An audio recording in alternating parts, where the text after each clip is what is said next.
התעשייה.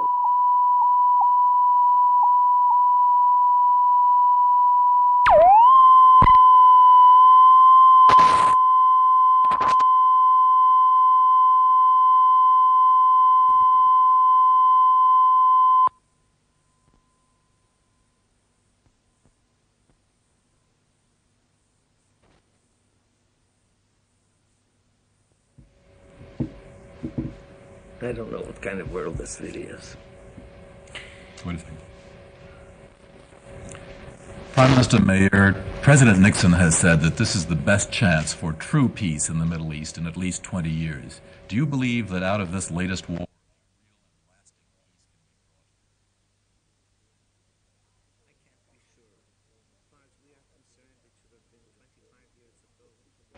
it should have been in 56, it should have been in 67, it should have been in 69.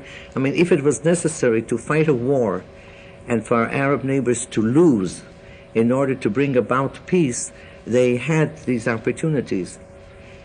I hope that this will happen this time, but it depends entirely upon them whether they really think that peace is more important than fighting a war. I'm not even saying winning a war, because that they have never experienced, thank God. But it seems that it's more important for them to fight a war, even if they lose it, than to make some step towards peace. With all my heart, I hope that this time it will be different.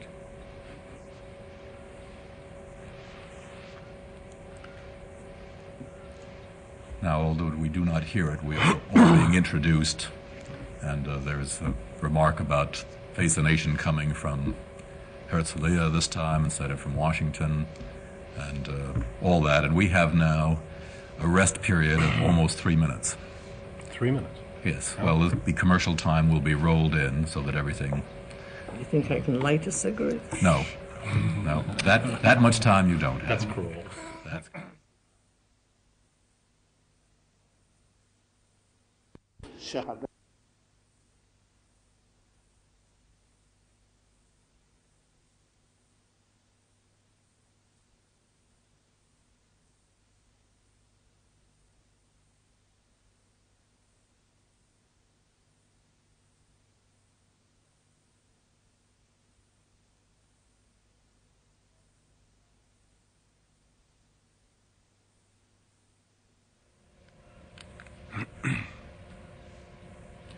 Mrs. Mayer, what President Nixon said was that there was the best chance for peace. He made no statement that there would be a real peace, but that there was the best chance for peace. Do you estimate that, from what you learned, that there is this chance for peace among the Arabs as well as among the Israelis? Look, what I really, the only thing that I can honestly say is that we hope so. Because so far, from the Syrians and the Egyptians, there was not one single word said that one can say, well, look, this is something new.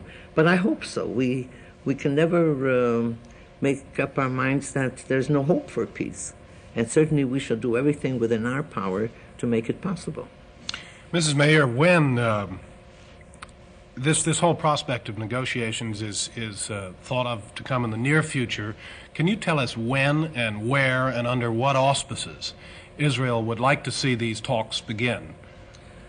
As far as when and where is considered, as far as we're concerned, every hour is the good hour to begin. Every place in the world is the good place to meet. And under what auspices? Under what auspices?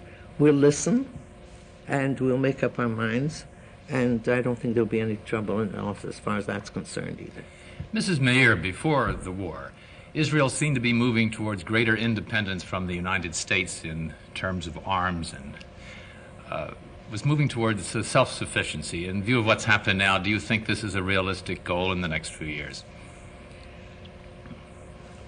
I don't think this is exactly true. It's true that we have been becoming more and more self-sufficient in arms, but it wouldn't be true. We say that we were self-sufficient. And we got a lot of help from the United States in allowing us to buy arms from the United States even before. But now I think we will have to do two things. We will have to produce more on our own, and probably ask our friends to sell us more even in the future, as long as there isn't a realistic hope for peace. Because I don't know whether it was necessary for additional proof to the world what our situation is. Supposing that we did not have the arms that we had, supposing that our men were not as they are, what would have happened to us? As you possibly move into negotiations, are you concerned about this great dependency on the United States? Maybe it's semantics, but instead of calling it dependency, I would like to see it rather in a relationship of friendship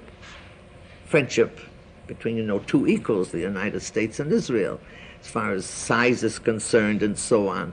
But seriously speaking, I would like to see it as as a matter of friendship and the understanding of the largest power in the world, that a small nation, no matter how small, should not be at the mercy of anybody that wants to bully it. Mrs. Mayer, I think it's as important for the United States as it is for Israel.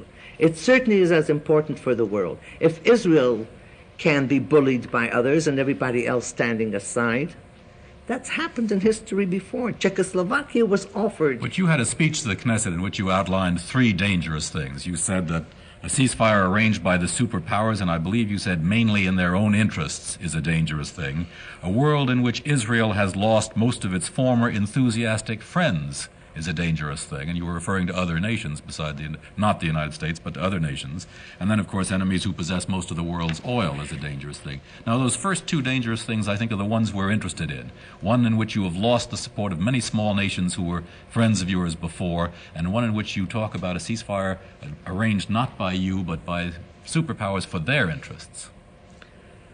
Look, I don't equate the two superpowers. It does not mean that we do not, from time to time, have differences of opinion, sometimes rather painful ones, with the United States. I don't want to paint this as an idyllic picture. The United States has its interests, we have ours. I think most phases of interest, as far as peace is concerned and so on, we are at one, but these are two different nations. So I wouldn't want to equate the Soviet Union, for instance, with the United States. That would be absolutely unfair and I think not truthful. But it's true, it would be much better if the Egyptians, and we had arranged it, but as long as the Egyptians don't want to do a thing of that kind, there's no... But now you are talking. You've had a meeting of military officers between Egypt and Israel. Is that a breakthrough? Is that a start of something real? This is the first time that something like this has taken place. We suggested it. We were very happy it was accepted. From what I heard this morning, and I haven't yet a full report, the atmosphere at any rate was good. There are possibilities, and I think realistic possibilities for future meetings. Now, if you want me to say, does this mean that it leads directly to peace quickly? I can't say that, but it's a good start. I hope so. It is a good start.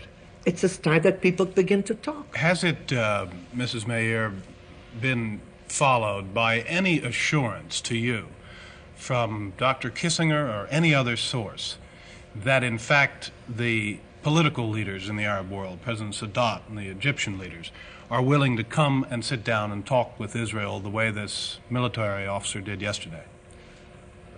No. I think what has been said is that the United States and Russia together now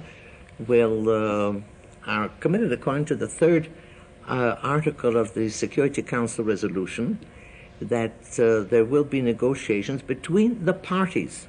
But that's all you have, that piece of paper. This time, between the parties. Not a promise. Well, I don't think they can promise, but that both of them are committed to try to influence the two parties to get together, that yes. Mrs. Mayer, you now hold a large number, perhaps 5,000 Arab prisoners of war, and they hold in turn a number of Israeli prisoners of war. What moves have you made so far to attempt an exchange? Well, the situation is such that we haven't even received a list of the prisoners of war.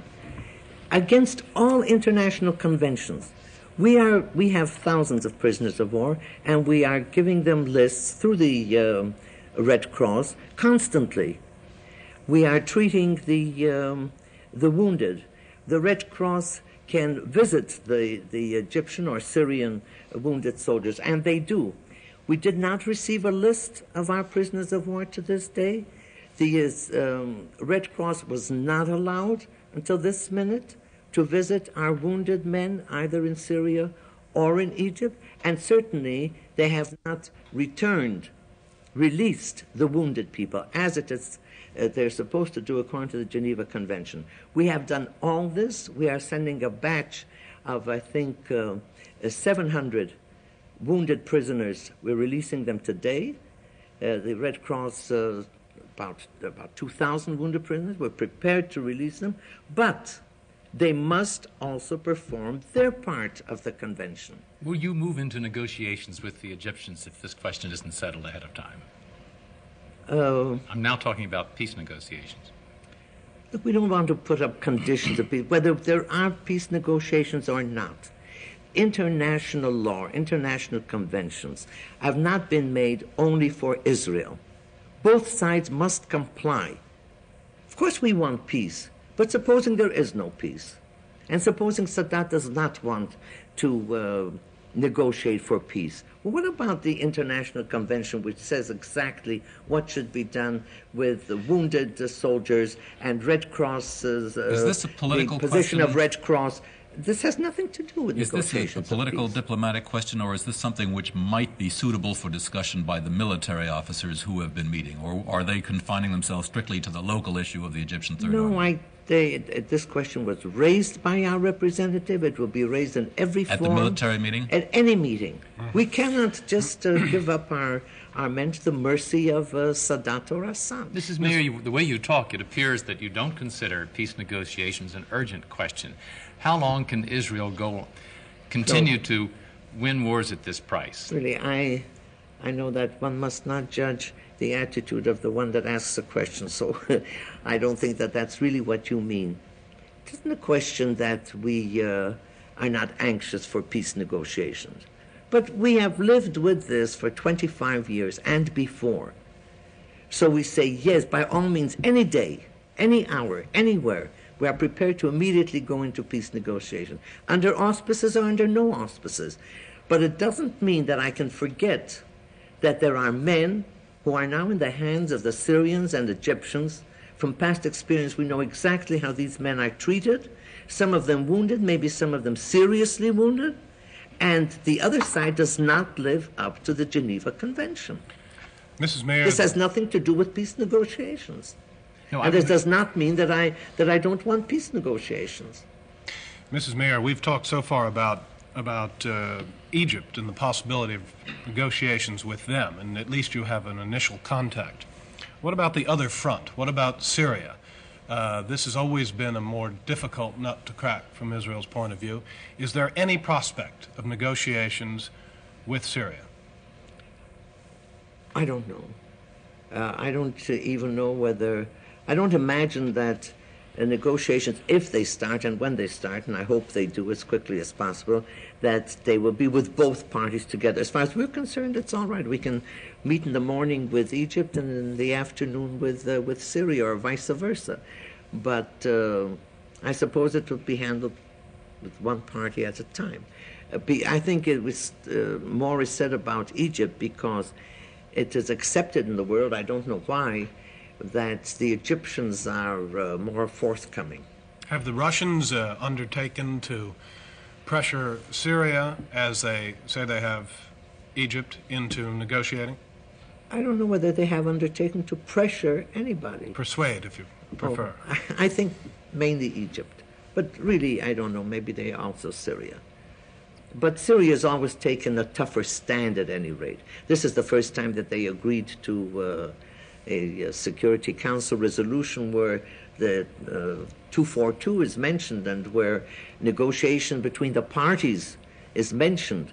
They've agreed to it. I hope they'll live up to it. In fact, there's something of a build-up on the Syrian front. In the last several days, there have been additional Soviet tanks inserted into the lines. I think the Jordanian units there have been built up. Do you think that there's a threat there of a renewal of fighting? I don't think so, but we had no illusions. There was no doubt in my mind nor in the mind of anybody that the Soviets have given up. They prepared, I think they prepared this war in the same way as they prepared the 67 war. Otherwise, how could you have an airlift and material arriving by boats practically in a few hours after the war started? So good even the Soviets are not. They can't fly boats. But everything began coming in massive quantities, and they've done it before. They're doing it now. There's no doubt in my mind. Can you give me just one word? I'm going back to a little bit of old history. 2 weeks old, I guess, in Israel is not very old. But what happened at the beginning? Did Israel know there was going to be attack and take the calculated judgment that for political, diplomatic reasons it would sustain the first attack? Yes. Mrs. Mayer, what was the basic reason for that decision? Was it the fear of losing American arms aid? It wasn't only American arms aid. Of course, we wanted this time. It was a calculated risk. Did you guess wrongly as to how badly it would hurt you?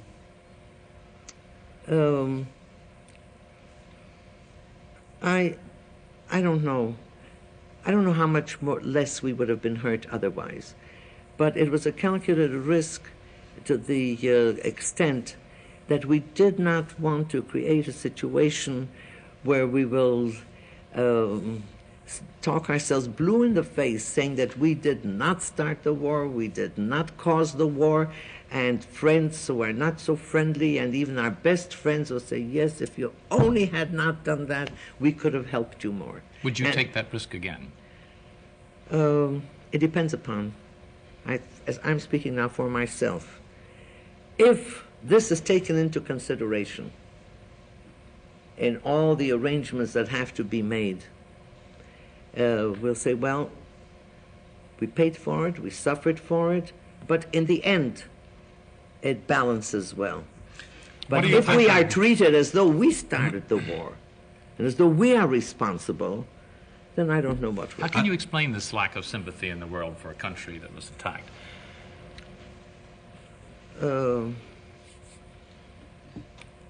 I don't think this is a sentimental world.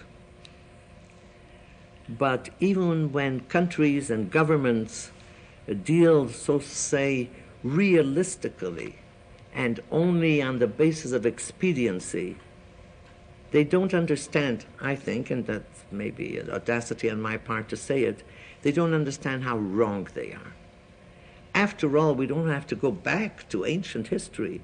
All this happened only about 30 years ago, when people thought a big power, was bigger than it is to now, United Kingdom, and a gentleman who I'm sure wanted peace in the world, Mr. Chamberlain, said, well, look, this is what we have to weigh. Either we support Czechoslovakia or we have war. They gave up Czechoslovakia to Hitler and there was war. Mrs. Mayer, let's go back to another bit of history. The question of Palestinian refugees has always been basic to the Middle East conflict. If you get into negotiations with any of the Arab countries, what, if anything, are you prepared to offer to settle this question?